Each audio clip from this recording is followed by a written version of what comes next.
Hello everyone, my name is Ansh and today we'll be focusing mainly on deadweight loss. For the purposes of this video, you'll need to know what consumer and producer surplus is. If you haven't heard of these two terms before or are not exactly sure what they are, you could check out my other video which is titled Consumer and Producer Surplus, which would be useful to help you understand this video. Here we have three graphs, each with one supply curve, also called a marginal cost curve as we have referred to it in this video. Well, each of them also have a marginal benefit curve, also known as a demand curve. What we're going to look at now is that if the price is at the equilibrium price, for example, say this is still the pencils, that's the price and this is quantity. Say this is still the pencils example, this is 60p and this is the equilibrium price here. Then all the possible surplus under the marginal benefit curve and above the marginal cost curve is received by someone, and all this area here is received by the producers. The surplus of all this area here is received by the producers, and the surplus, which is all this area here, is received by the consumers. However, we're going to look at how price controls and certain price restrictions can affect the surpluses. So what we've got here in this second graph is an example where, say that there is a certain minimum wage law and you have to pay the labour at least 80 pence. Say that's somewhere around here on the graph. I haven't really put the values just to make it easier to understand, so you can understand the concept rather than focusing on the exact values. So say here is 80p and the price is here. This is 80p. This minimum wage also, which is a price floor, which is the minimum amount that you could set the price, since this is exactly the minimum wage price and this is hence the minimum a company has to charge it in order to not lose money.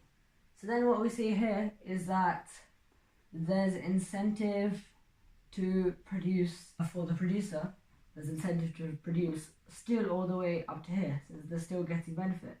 However, they wouldn't produce up to there since they wouldn't get those products sold, due to the fact that since supply and demand are no longer in equilibrium, what we have is that beyond this quantity here, there's no incentive for people to buy the product, since after, say, this is the 1,000th person, the 1,001st person doesn't have enough incentive to buy this product, as he's not getting enough benefit from it to pay 80p for it. And all these 1,000 people do have incentive, since they'd be willing to pay more for it, or that amount for it, but after that no one's willing to pay that amount. So this is the new consumer surplus here. I'll do consumer surplus in red and producer surplus in blue. So this is the new consumer surplus. However, since now the producer is only producing 1,000 pencils, since he knows no one's going to buy any more, this is the new producer surplus.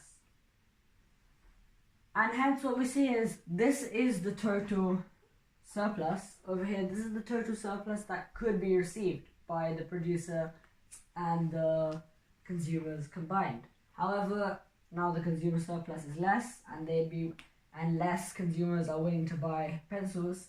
So even though the producer surplus has probably increased, since this area would be larger than this area, the total surplus, the area of this whole shape here, is obviously more than the area of this shape here, assuming they're both the same shape, since a part of it has been cut out.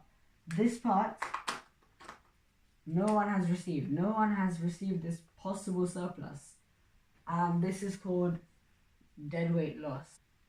And this is how a price floor, a certain type of price restriction, can cause deadweight loss.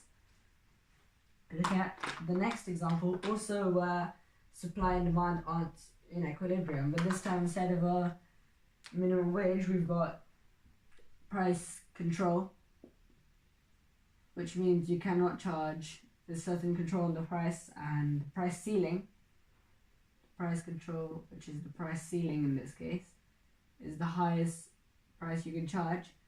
And say they've set it at 40 pence, which is somewhere around here.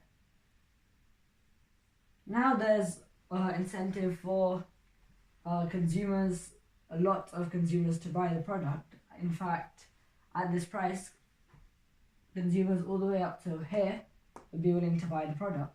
If this line extended, you see that. But the thing is that the producers are no longer willing to supply that much. They're no longer willing to supply that much since it doesn't cover for their opportunity cost. They could earn the same money by spending less somewhere else. So what we've got here is now producers are producing less, and they're producing this quantity, and at this quantity all the area above the price line and below the marginal benefit curve is the consumer surplus. But now we've got this area again of possible surplus that was not received, and there's some more deadweight loss.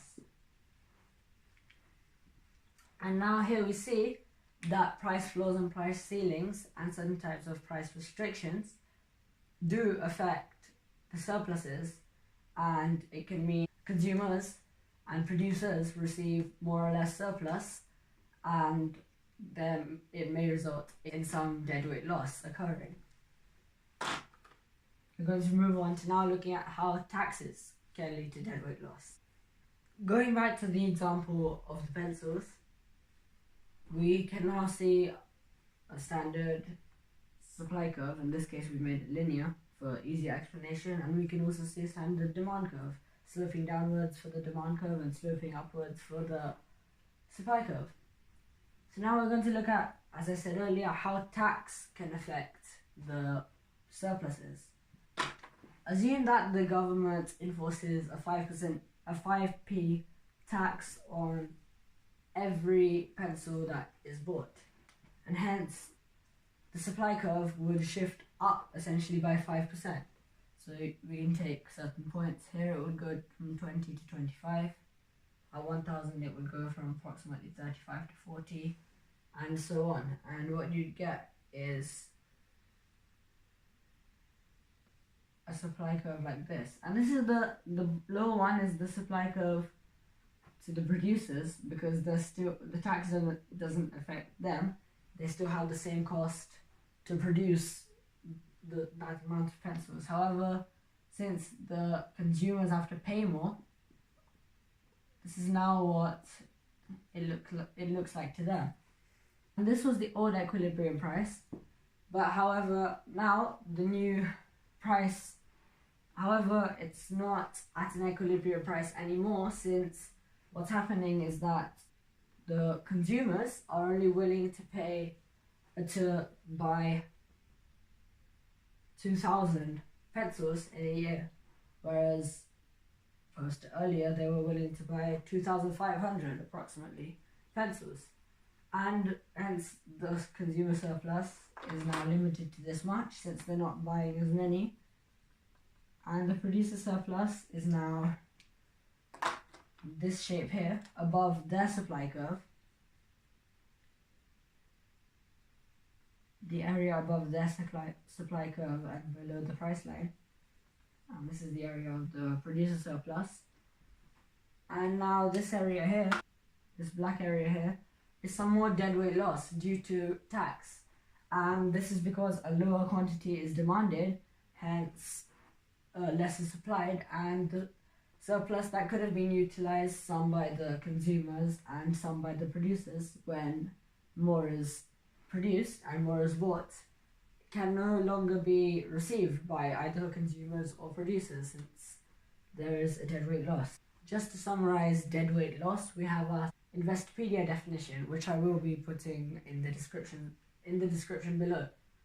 A deadweight loss is a cost to society created by market inefficiency, meaning if market inefficiency, the prices are not priced correctly and the supply and demand aren't in equilibrium, it could be a cost to society since some possible surplus is lost. Mainly used in economics, deadweight loss can be applied to any deficiency caused by inefficient allocation of resources. Price ceilings, such as price controls and rent controls, price floors, such as minimum wage and living wage laws, and taxation can all potentially create deadweight losses. And now we have covered all three of consumer surplus, producer surplus, and deadweight loss. One thing to mention is that I said earlier, obviously consumer surplus is not ideal for the seller, and the seller or the producers would want to make as much of the consumer surplus and producer surplus. The way they do this is price discrimination, and there are different types of price discrimination, and I will cover that in one of my future videos covering the different types, how often the different types are used, and I also may look at some things that price discrimination is confused with, such as price skimming, and also of course present some definitions which you can remember to just solidify your understanding. I hope you enjoyed this video. Please like and subscribe if you did, and please watch my other videos as well, both on this channel and on my other channel, which is Ansh J Mathematics, and I hope you enjoy them as well.